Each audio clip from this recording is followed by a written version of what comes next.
તમામ નાગરિકોને વિનંતી છે કે કોઈ બી પ્રકારની પેટ્રોલ ડીઝલને લઈને સોશિયલ મીડિયા હોય કે વોટ્સએપના માધ્યમથી કે કોઈ બી ઓફિશિયલ જાણકારી વગર કોઈ બી પ્રકારની આ અફવાઓમાં આવીને ભાગદોડ કરવાની કોઈ બી પ્રકારની જરૂરિયાત નથી.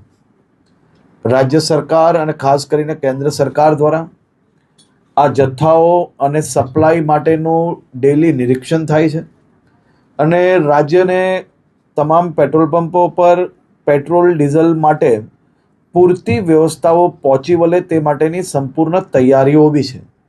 મારી રાજ્યના સૌ નાગરિકોને બે હાથ જોડીને વિનંતી છે કે આ પ્રકારની વાતો કોઈનો બી વોટ્સએપ મેસેજ આવ્યો હોય અને સીધું જ આપણે બીજા લોકોને ફોરવર્ડ કરીએ.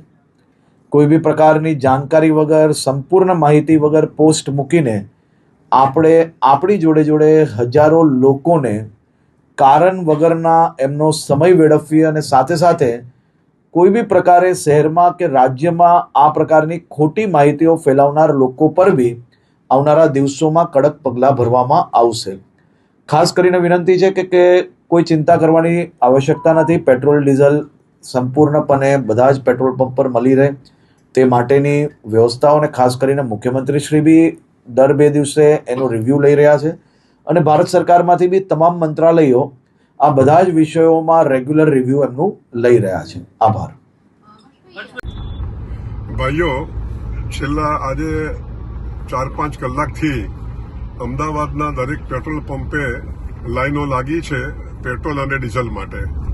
ખરેખર આ અફવા છે અને આ પેટ્રોલ અને ડીઝલના સપ્લાયમાં સરકાર તરફથી કે ઓઇલ કંપની તરફથી કોઈ તકલીફ નથી અને જોઈએ એટલું પેટ્રોલ ડીઝલ મળે છે.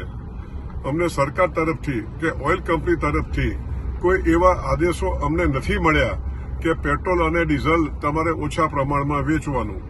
અમદાવાદમાં જો જોવા જઈએ તો 210 પેટ્રોલ પંપો છે, પરંતુ આજે 3 કે 4 પેટ્રોલ પંપે પેટ્રોલ નહીં હોવાથી આ પેનિક થયું છે.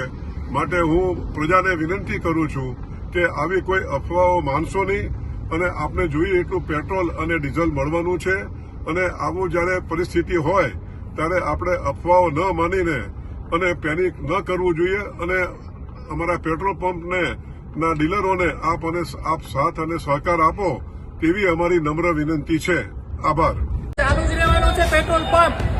બધા લાઈનસર આવીને લઈ લો પેટ્રોલ. કોઈ બી માણસ ઝઘડો ના કરો, સ્ટાફ સાથે પણ ઝઘડો ના કરો. ધીરજ રાખો, કોઈને પણ પેનિક થવાની જરૂર નથી. પેટ્રોલ ડીઝલનો સ્ટોક છે અવેલેબલ. ઝઘડો કરવાની જરૂર નથી, પેનિક ના થાઓ.